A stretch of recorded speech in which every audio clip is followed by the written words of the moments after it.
تو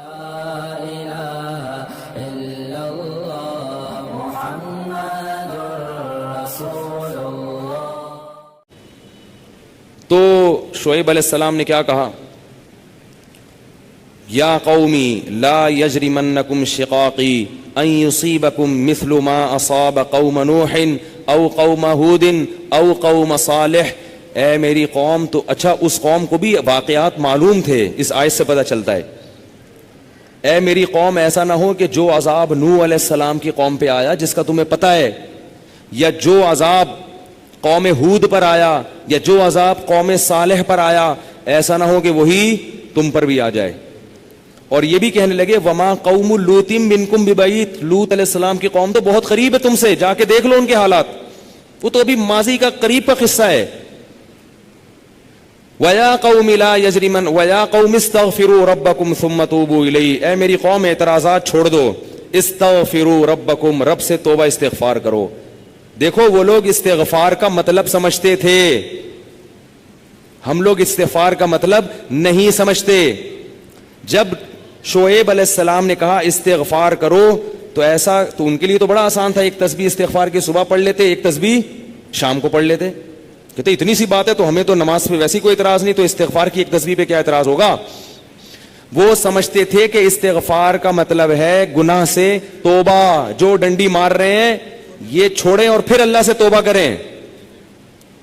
یہ والی توبہ آج کل مارکیٹ سے کیا چل رہی ہے، بہت سی چیزیں مارکیٹ میں شارٹ ہو گئی ہیں بھائی. لوگ چینی کو روتے ہیں، یہ شارٹ ہو گئی، وہ شارٹ ہو گئی، وہ بھائی بہت ساری چیزیں شارٹ ہوئی ہوئی ہیں. تو یہ والی توبہ آج کل مارکیٹ سے کیا چل رہی ہے، شارٹ چل رہی ہے.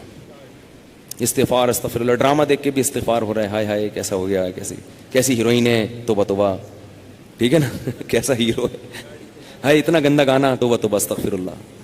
تو یہ استغفار چل رہا ہے آج کل. تو استغفار کا مطلب وہ لوگ بولو بھائی سمجھتے. وہ کچھ لوگ بیٹھے ہوئے تھے نا، ایک بس میں جا رہے تھے، سب ایک بس میں جا رہے تھے، ذرا دیندار تھے وہ، تو سب نے تہیہ کیا بھائی اگر کوئی لڑکی خاتون واتون نظر آ گئے نا تو استغفار پڑھنا بھائی، ٹھیک ہے نا، کیا کرنا ہے تاکہ نظریں نیچی کر لیں، توبہ استغفار. تو جیسے ہی ایک نے پڑھا نا استغفار استغفر اللہ، تو سب نے کہا کہاں ہے کہاں ہے کہاں ہے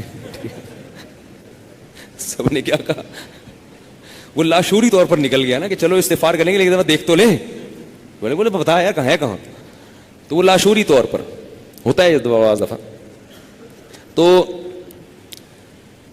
شعیب علیہ السلام نے کیا کہا، استغفروا ربکم ثم توبوا الیہ ان ربی قریب مجیب ان ربی رحیم ودود.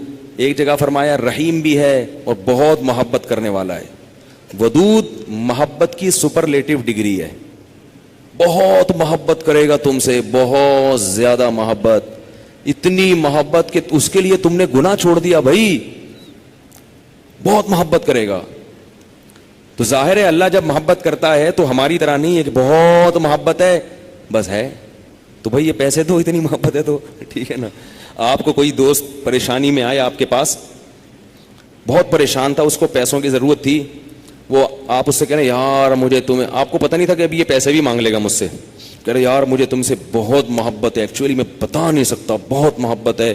وہ بڑا خوش ہو گیا بھائی اب تو ٹھیک ہے بھائی. تو کہہ رہے یار مجھے نا 100 روپے کی ضرورت ہے. اب آپ کہہ رہے یار یہ کیسے موقع پہ میں نے اظہار کر دیا محبت کا، ٹھیک ہے نا. تو ہم لوگوں کی محبت کیسی ہوتی ہے، ایسی ہوتی. اگر ہمیں پہلے سے پتا ہوتا پیسے مانگتا ہے تو ہم کیا کہتے ہیں، یار محبت کچھ نہیں ہوتا. مفتی صاحب نے بیان کیا تھا لویریا پر، وہ جا کے سن لینا، پھر ایسا کہیں گے ہم. تو اللہ جب کہہ رہا ہے نا کہ استغفار کرو گے تو میں کیا کروں گا، ودود بے پناہ محبت کروں گا، بے پناہ محبت. اس کا مطلب ہے کہ پھر اللہ نوازے گا، بہت بہت نوازے گا، رزق کی فراوانی کر دے گا، رزق کے دروازے کھول دے گا، دل میں سکون ڈال دے گا.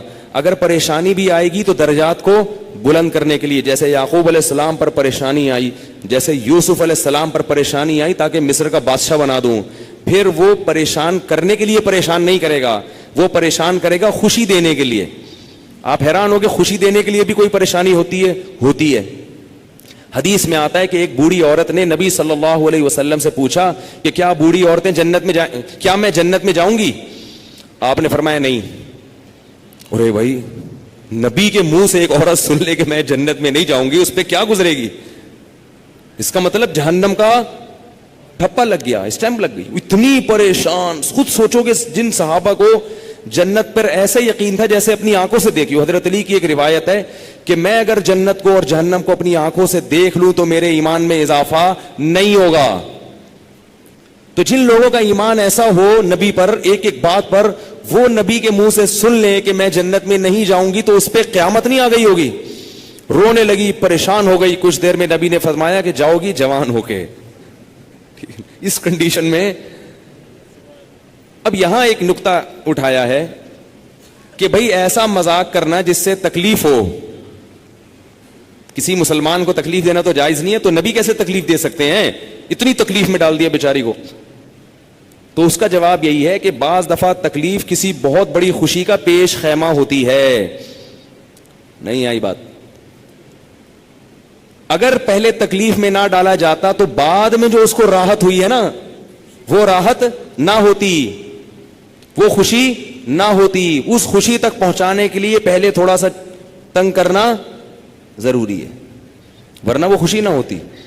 تو اللہ بھی اگر اپنے نیک بندوں کو پریشان کرتے ہیں تو وہ پریشانی کسی بہت بڑی کامیابی کا پیش خیمہ ہوتی ہے, پیش خیمہ ہوتی. پھر اس میں تسلیاں بھی ملتی رہتی ہیں ان کو. تتنزل علیہم الملائکہ اللہ تخافوا ولا تحزنوا, فرشتے ان کے دلوں پہ نازل ہو کے خوشخبریاں دیتے ہیں کہ غم نہ کرو, خوف نہ کرو, بس یہ پریشانیاں دور ہونے والی ہیں, جنت کی نعمتیں ہیں. بعض دفعہ تو دنیا میں بھی بہت بڑی کامیابی مل جاتی ہے. تو اب وہ اچھا یہ بات مسئلہ ذہن میں رکھو کہ اللہ ودود ہے, محبت کرتا ہے اپنے بندوں سے بے پناہ, رحیم ہے, غفور ہے. یہ بہت بڑی غلط فہمی ہے کہ گناہگاروں کے لیے بھی ہے. نا نا نا نا نا, گناہگاروں کے لیے نہیں ہے. جو گناہ سے توبہ کرنے والے ہوں ان کے لیے. ہمارے ہاں بعض خطیب اللہ کی رحمت کو ایسے بیان کرتے ہیں کہ گناہگار سمجھتا ہے کہ اللہ مجھ سے بھی بہت زیادہ محبت کرتے ہیں, حالانکہ وہ کبیرہ علانیہ گناہوں کا مجموعہ ہوتا ہے. وہ آدمی گناہوں سے اللہ کبھی بھی محبت نہیں کرتے, تو گناہگار سے کیسے محبت کریں گے؟ جو گناہ سے بچنے کی کوشش میں لگ جائے, بے شک نہ چھوٹے ہوں لیکن بچنا چاہتا ہے, اس سے بھی اللہ محبت کرتے ہیں. علماء لکھتے ہیں گناہ نہ بھی چھوٹے ہوں لیکن چھوڑنا چاہ رہا ہے, لائن پہ آنا چاہ رہا ہے, تو اللہ اس سے بھی محبت کرتے ہیں. اس کے لیے وسائل پیدا کرتے ہیں, اسباب کیا آ جائے. جو نہیں چاہتا اس سے اللہ محبت نہیں کرتے. اللہ اس کے لیے غفور اور رحیم نہیں ہے. الا یہ کہ قانون یہ ہے, اللہ اپنی رحمت سے کسی کو بخش دیں تو ایک الگ بات ہے, قانون یہ نہیں ہے. قانون یہ ہے کہ وہ کیا ہے, عزیز ذو انتقام, غالب ہے اور انتقام لینے والا ہے. ان الذين يكسبون الاثم سيجزون بما كانوا يقترفون, جو گناہ کر رہے ہیں عنقریب پتہ چلے گا, عنقریب پکڑے جاؤ گے, عنقریب ٹھکائی لگے گی. تو جس سے محبت ہوتی ہے اس سے ایسے باتیں کی جاتی ہیں. آپ کو جس سے محبت ہے آپ اس کو دھمکیاں دیتے ہیں اس طریقے سے. اللہ فرماتے ہیں کہ تمتعوا, مزے اڑاؤ مزے, ان مصیرکم الی النار, آنا جہنم کی آگ کی طرف ہے. حدیث میں آتا ہے کہ میں سب سے زیادہ غیرت مند اور اللہ مجھ سے بھی زیادہ غیرت مند ہے. اور اللہ کی غیرت کو اس وقت جوش آتا ہے جب کوئی اللہ کے حرام کردہ کاموں میں سے کوئی کام کرتا ہے. یہ کون چیخ رہا ہے بھائی؟ ان کو سنبھالیں بچوں کو باہر, کیا ہو رہا ہے یہ پیچھے لوگ بیٹھے ہوئے ہیں دیکھ نہیں رہے ان کو. تو اللہ کو غیرت کس وقت آتی ہے؟ حدیث کے الفاظ ہیں کہ جب کوئی بندہ اللہ کے حرام کاموں میں سے کسی کام کا ارتکاب کرتا ہے. اللہ کھلا رہا ہے, اللہ پلا رہا ہے, پھر آپ ناجائز کی طرف جا رہے ہو. تو حدیث میں یہ نہیں آتا کہ جب کوئی بندہ گناہ کرتا ہے تو اللہ کو اس بھی محبت کا بڑا جوش آتا ہے. نہ نہ نہ, پھر اللہ کو غیرت آتی ہے اور اللہ کی صفت انتقام جوش میں آتی ہے. اس لیے بھائی گناہ کرتے ہوئے اللہ سے ڈرا کرو, اللہ کی رحمت کی امیدیں گناہ کرتے ہوئے نہ لگایا کرو. ایسا نہ ہو کرنے کے دوران کوئی چھت گر جائے, زمین پھٹ جائے. بنی اسرائیل نے گناہ کیا تھا نا, ہفتے کے دن اللہ نے منع کیا شکار مت کرو, انہوں نے کر لیا, تو کیا اللہ بڑا غفور رحیم, اللہ نے معاف کر دیا فوراً.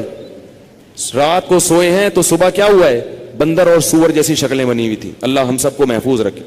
تو گناہ سے بچنا چاہو گے تو اللہ کی رحمتیں ہیں, اللہ کی محبتیں ہیں. گناہ سے بچنے کا ارادہ نہیں کرتے تو پھر جہنم ہے, پھر جنت نہیں ہے. سمجھ رہے ہو کہ نہیں سمجھ رہے بھائی؟ یہ باتیں کہتے ہوئے مجھے بھی ڈر لگتا ہے, مجھے بھی ڈر لگتا ہے.